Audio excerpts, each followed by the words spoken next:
В эфире телеканала «Якутия-24» актуальное интервью. В Якутске активно идет реализация программы «Комфортная городская среда». Каким будет облик столицы через 10 лет? Какие работы ведут?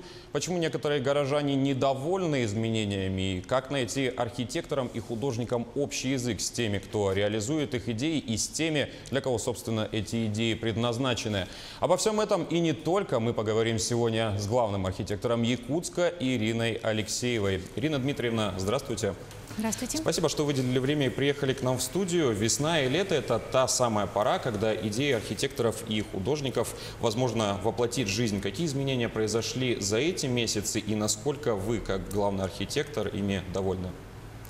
Но в данное время активно идет реализация объектов по программе «Комфортная городская среда». Наверняка многие жители Якутска и гости нашего города замечают эти объекты. Второй год сейчас заканчиваются работы по, пожалуй, самому крупному общественному пространству, которое вообще в последние годы появилось. Это так называемый бульвар Учителя.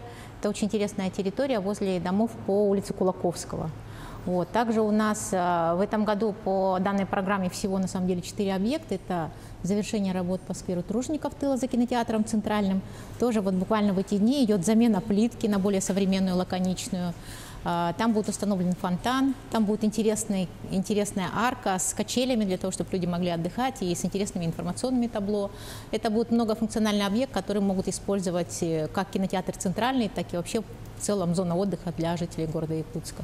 Ко дню города 9 сентября откроются новые объекты. Какие это объекты и где их откроют? Ну, вот как раз один из объектов, который мы планируем открыть городу ко дню города, это сквер Тружеников тыла. Кроме того, там же рядом у нас на Московском скверике планируется открытие объекта, одного из планируемых объектов в рамках биеннале современного искусства. Это как раз та работа, которую мы ведем совместно с Национальным художественным музеем, который выиграл в этом году президентский грант. И в рамках этого биеннале в городе Якутске уже появляются в разных точках города очень интересные объекты. Вот. У нас будет, я очень надеюсь, что ко дню города расписана стена возле озера Щорса, например. Вот. Сейчас уже ведутся работы по росписи стены в Гагаринском округе. Это небольшая аптека. Молодые якутские художники участвуют в данном биеннале. Не все горожане поняли задумку художника, который украсил своим творчеством стену здания по улице Лермонтова. Часто ли бывают такие ситуации, когда видение художника и горожан не совпадают? Но вообще в целом хочется отметить, что редко бывает такое, чтобы 100% людей поддерживали те или иные идеи. Это касается абсолютно всех сфер, а тем более такой тонкой сферы, как искусство. Тем более современное искусство. Оно, конечно, должно вызывать прежде всего вопросы, что это, о чем это, кому это предназначено. Но здесь вот в данном объекте важен даже не сам факт самого вот этого мурала, да, который появился на стене Новоапостольской церкви, а важен объект системного изменения городской среды, потому что этот объект там появился не случайно, там собственники, молодые предприниматели полностью перестроили территорию вокруг этого объекта. Там сегодня креативный кластер, где практически идут очень важные изменения с точки зрения вообще переустройства экономики республики. То есть креативная экономика – это сегодня уже одно из приоритетных направлений. Не только сырьевая экономика, но и креативная экономика является драйвером развития не только в городе Якутске, вообще в целом в мире. Поэтому город Якутск, мы считаем, сегодня находится в тренде вообще урбанистических изменений. И как раз такие объекты, они являются именно вот такими как бы методами изменения городской среды. А как художникам удается совместить в своем творчестве модернизм, получается, современное искусство, но тем не менее не забыть наши национальные черты? Но здесь тоже очень тонкая грань, потому что можно, конечно, уходить в буквальные вещи, но если мы будем в городе повсеместно, например, ну, не знаю, реализовывать проекты, связанные там с национальными орнаментами, с национальными символами, это тоже может вызывать вопросы. Поэтому здесь именно художественная составляющая, именно умение найти баланс, это как раз и есть задача современных художников, современных архитекторов, которые работают с городской средой. Не уходить в буквальности, а делать это через идентику, через какую-то определенную символику. Вот. И при этом не забывать, что мы имеем очень богатую национальную культуру. То есть обязательно должно находить отражение в современной архитектуре, в городской среде, но это вовсе не означает, что мы повсеместно должны строить очень буквальные символы, например, юрта, сергея, уже известные символы якутской культуры, но с ними нужно работать очень осторожно и деликатно. Несовпадения видения бывают еще и между авторами проекта и строителями, либо же подрядными организациями, как это было, к примеру, с кривыми велодорожками. Как быть в таких случаях и как действовать? Ну, на самом деле это абсолютно допустимые вещи, потому что не только город Якутск и Республика Саха-Якутия начала заниматься активно проектами благоустройства. На самом деле в России давно этим много лет не занимались. И то, что происходит сегодня в Москве, буквально там последние 5-6 лет Москва полностью преобразилась.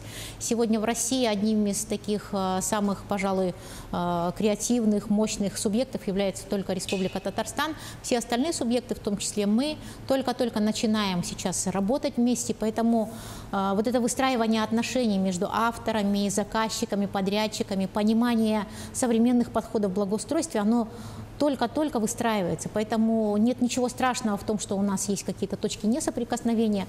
Наша задача выработать общий конструктив и вместе двигаться вперед. То есть задача как раз больше, скорее всего, даже образовательная миссия у нас, как у людей, которые занимаемся архитектурой, поднимать уровень не только архитектурного проектирования, но и поднимать уровень понимания заказчиков, что нужно делать в городах и поселениях, понимать уровень подрядчиков, которые занимаются, которые много лет, к сожалению, не занимались интересными проектами, и в том числе поднимать уровень эксплуатирующих организаций и поднимать уровень жителей. Вы затронули тему столицы нашей страны. Буквально недавно там реконструировали крупнейший парк, парк Горького. Откройте тайну, у нас есть в планах какие-нибудь такие же глобальные проекты? Да, один из глобальных проектов, еще один крупный проект, общественное пространство крупное, это площадь Ворота Якутска. Работы уже начались в районе аэропорта. Это будет совершенно новое, по-современному обустроенное пространство, где найдется место и молодым ребятам, которые занимаются экстремальными видами спорта, и молодым мамочкам и семьям, которые будут искать место отдыха для того, чтобы прийти можно было с детьми. Это будет место для проведения различных мероприятий, праздников. Там сейчас прописывается уже совместно с управлением культуры, совместно с нашими управами практически сценарий годовой, что может происходить на этой территории. Например, начиная с фестиваля «Зима» начинается с Якутии, здесь можно делать очень много мероприятий. Эта территория будет посещаемая. И я более чем уверена, что эта территория понравится людям. Многих наших телезрителей интересует вопрос, как обстоят дела с бульваром Учителя. Бульвар Учителя идет к завершению. Значит, мы планируем, где-то, наверное, ближе ко Дню Учителя все-таки работы завершить. Сейчас там буквально где-то, месяц назад закончились археологические раскопки.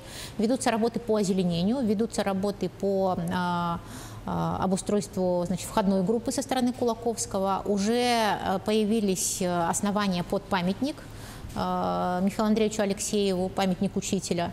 И очень интересные решения, как я уже сказала, по озеленению. Касаемо озеленения, недавно произошел такой случай, что были украдены растения, которые были ранее занесены в Красную книгу и высажены как раз на бульваре. Как решили этот вопрос? На самом деле это неверная информация. Наши подрядчики, которые занимаются озеленением, сегодня подтверждают, что ни одного растения из перечисленного в тех обвинениях на бульваре Учителя нету. Поэтому я думаю, что если там какие-то спорные вопросы, это уже совершенно отдельная тема разговора. Значит, подрядчики работают именно в тех местах, которые согласованы городом. То есть так называемых краснокнижных растений там нет? Да, действительно, потому что это самый важный был вопрос. Даже при уже реализации проекта наши озеленители вызвали вопросы, что в проекте были заложены такие растения. Мы их, естественно, убрали. То есть здесь с нашей стороны делается все возможное, чтобы не было никаких нарушений законодательства, конечно же. Возвращаясь к вопросу программы «Комфортная городская среда», объекты, которые наши горожане выбирали в марте, за счет чего бюджета финансируются данные работы и помогает ли нам республиканский и, может быть, федеральный бюджет? Очень хороший вопрос, потому что на самом деле основная доля финансирования идет из федерального бюджета. Вообще национальный приоритетный проект «Комфортная городская среда», он стартовал в прошлом году, в 2017 году. Это приоритет, определенный президентом страны, вообще в целом по России. Более 20 тысяч дворов в прошлом году было обустроено.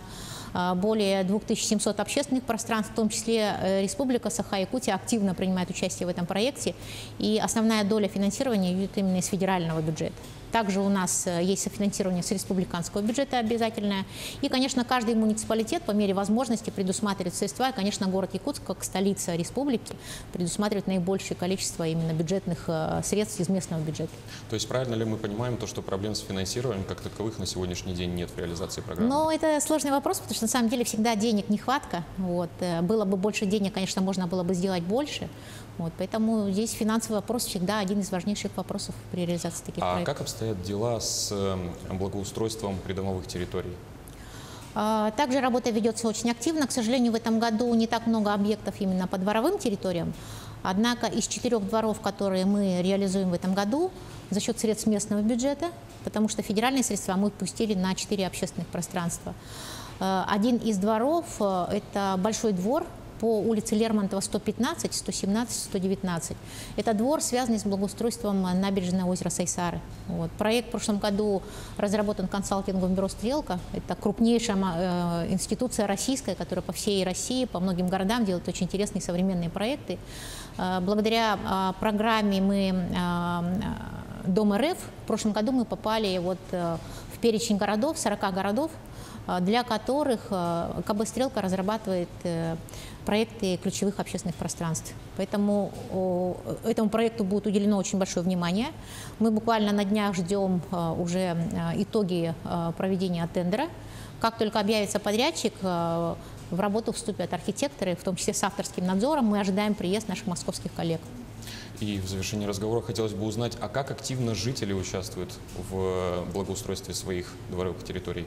Ну, это, пожалуй, самый такой серьезный вопрос, потому что именно от того, как жители участвуют, зависит качество последующей эксплуатации, качество того, как мы будем содержать те проекты, которые реализованы.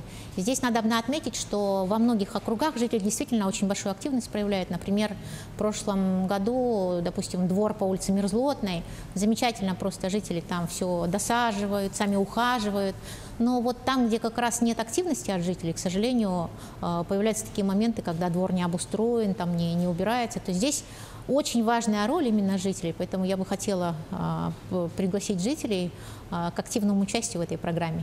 Ирина Андреевна, спасибо за беседу. А я напомню, что у нас в гостях была Ирина Алексеева, главный архитектор Якутска. Поговорили мы на тему «Современная городская среда».